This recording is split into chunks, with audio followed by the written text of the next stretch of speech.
نبی پاک صلی اللہ علیہ وسلم، نبی آخر الزمان محمد الرسول اللہ صلی اللہ علیہ وسلم کی جو سیرت طیبہ سنت مقدسہ ہے،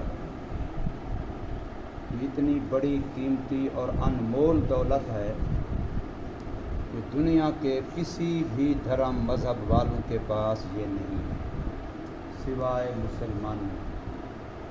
اور یہ بہت قیمتی دولت ہے۔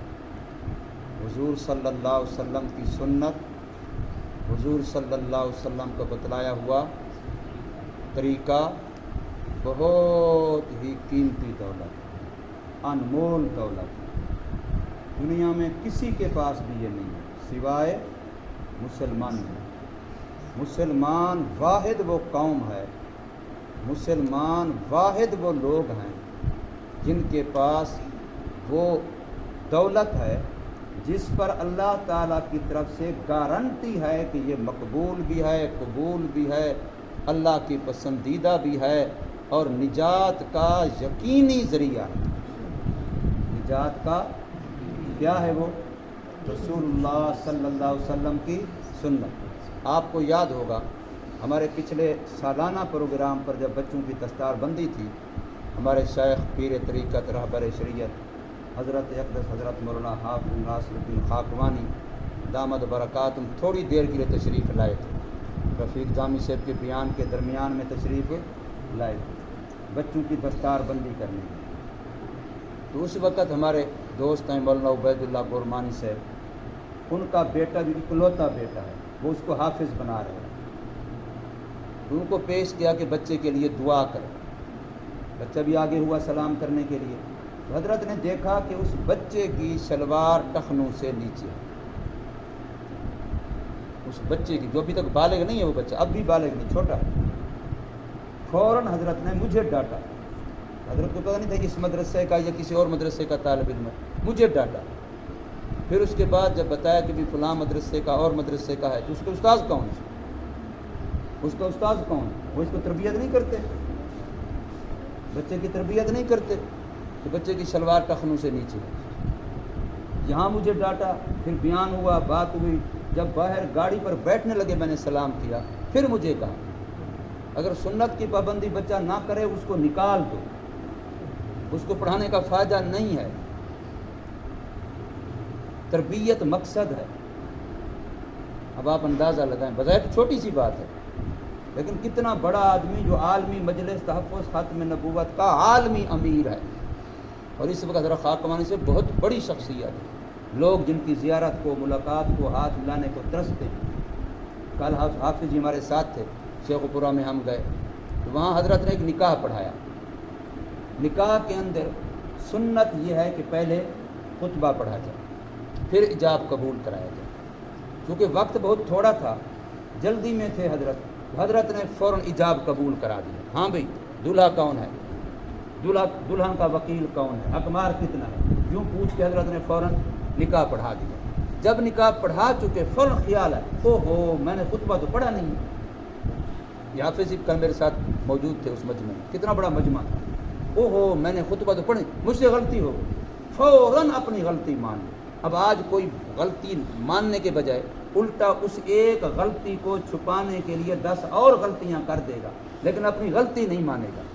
اور یاد رکھو، غلطی کا مان لینا یہ بہت بڑی خوبی ہے، بندے کی بہت بڑی خوبی ہے کہ بندہ اپنی غلطی مان لے۔ غلطی ہو گئی استاد جی، جھوٹ بول دیا، کوئی اور غلطی ہو گئی، کوئی اور غلطی ہو گئی استاد جی، غلطی کو مان لینا یہ بہت بڑی خوبی ہے، یہ عیب نہیں ہے۔ لوگ کیا کہیں گے اس سے غلطی ہوگی۔ امام مدینہ امام مالک رحمہ اللہ تعالی جو 4 اماموں میں سے ایک امام ہیں، اور بخاری شریف سے بھی پہلے اس نے حدیث کی کتاب لکھی، موطا امام مالک امام مدینہ ہیں۔ مدینہ طیبہ، آج بھی مدینہ طیبہ میں فقہ مالکی چلتی ہے، امام مالک ابو رحمہ اللہ۔ ان کے سامنے ایک بندے نے 40 مسئلے پیش کیے، نمبر 1، نمبر 2، نمبر 3، نمبر 40 سوال پیش کیے، ہاں بھی ان کے جواب دو، جیسے فتویٰ پوچھتے ہیں۔ تو امام صاحب نے 4 کا جواب دیا اور 36 کے بارے میں لکھا لا ادری لا ادری لا ادری، میں نہیں جانتا، میں نہیں جانتا، میں نہیں جانتا۔ اب دنیا حیران ہو جائے کہ اتنا بڑا امام ہے، اتنا بڑا مولوی ہے، اور اس کو مسئلے 40 میں سے کتنے آئے؟ 4 آتے ہیں، 36 نہیں آتے، یہ تو جہل ہے، اس کا تو کوئی علم ہی نہیں ہے، یہ تو عیب ہے۔ لیکن فرمایا نہیں، اپنے علم نہ ہونے کو مان لینا یہ بڑا علم ہے۔ آج ہم کیا کرتے ہیں، میرے سے کوئی مسئلہ پوچھے مجھے نہیں آتا، میں کہتا ہوں اچھا یہ تو میرا مقتدی ہے، یہ تو میرا مرید ہے، اگر میں کہوں گا مجھے نہیں آتا، یہ کہ اچھا ہمارا امام تو جاہل ہے، چلو جاہلی، اس کو بھی گمراہ کر، خود بھی گمراہ ہو، ٹھیک ہے نا، چپ نہیں کرنی۔ پھر مقولہ بن گیا ملا آں باشد کے چپ نہ شوا، مولوی وہ ہے جو چپ نہیں ہوگا، کوئی نہ کوئی مار دے گا چاہے غلط یا صحیح۔ پھر حدیث پاک میں آتے قیامت کی نشانیوں میں سے ہے کہ لوگ جہلوں سے فتوے پوچھیں گے، ذلوا فاضلوا، خود بھی گمراہ ہوں گے، دوسروں کو بھی وہ کیا کریں گے؟ گمراہ۔ آج یہی حال ہے ہمارا، اللہ تعالیٰ ہمیں معاف فرمائے۔ تو بہرحال حضرت خاکوانی سے دامت برکات نے بڑی وسعت سے 2-3 مرتبہ بار بار کہا دیکھو بھی مجھ سے غلطی ہو گئی، نکاح میں سنت یہ تھا کہ پہلے خطبہ پڑھا جاتا، مجھ سے غلطی ہو گئی، میں اپنی غلطی مان رہا ہوں، میں سب کے مریدوں کے سامنے، اپنے سے چھوٹوں کے سامنے میں اپنی غلطی مان رہا ہوں، میرے سے غلطی ہو گئی ہے۔ پھر دوبارہ خطبہ پڑھا، پھر دوبارہ خطبہ پڑھا، سنت کو پھر پورا کیا۔ تو اس طریقے سے سنت کی بڑی برکتیں، ورنہ نکاح خطبے کے بغیر ہو جاتا ہے۔ ابھی ہم نے نماز پڑھی ہے، نماز کی 1 رکعت میں 14 سنتے ہیں، نماز کی 1 رکعت میں کتنے سنتے ہیں؟ تو ہم میں سے پتہ نہیں کتنی رہ گئی ہوں گی، کتنی رہ گئی ہوں گی، لیکن نماز تو ہماری ہو گئی الحمدللہ۔ سنت رہ جائے نماز ہو جاتی ہے، سنت رہ جائے نکاح ہو جاتا ہے، لیکن حضرت نے پھر بھی سنت کو دوبارہ ادا کیا خطبے کی، ہمیں بتلانے کے لیے کہ بھئی سنت بڑی دولت ہے، سنت بڑی قیمتی چیز ہے، یہ انمول ہے۔ اس لیے یہاں ہم جو اکٹھے رہ رہے ہیں مدرسے میں، ہم سنت زندگی سیکھنے کے لیے رہ رہے ہیں۔ ہمارا مقصد کیا ہے کہ ہماری زندگی سنتوں بھری بن جائے۔ اگر صرف ہم کیلو کال الفاظ مولوی والی باتیں تو سیکھ جائیں لیکن عمل میں سنت نہ آئی تو یاد رکھو یہی علم قیامت میں ہمارے خلاف وبال ہو۔ ایسے مولوی کی زبان جہنم کی آگ کی کینچی سے کاٹی جائے گی۔